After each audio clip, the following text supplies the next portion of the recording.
এই রাত্রি এতটাই গুরুত্বপূর্ণ ফজিলতময় রাত্রি যে আল্লাহ সুবহানাহু ওয়া তাআলা বলছেন, যদি কেউ এই রাত্রে ইবাদত করে তাহলে 1000 মাস ইবাদত করে যত নেকি পাবে, একটি রাত্রিতে ইবাদত করলে তত নেকি পাবে।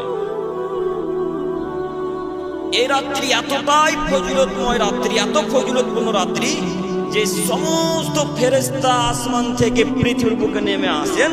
নেমে এসে সারা পৃথিবীতে ফেরেশতারা আল্লাহ তাআলাকে বলতে থাকেন, আল্লাহ পৃথিবীতে যত মানুষ কদর রাত্রি যাপন করছে, আল্লাহ তুমি তাদের সকলেরই খাদ্যে বরকত দাও, আল্লাহ তুমি তাদের সকলকে ভালো রেখো।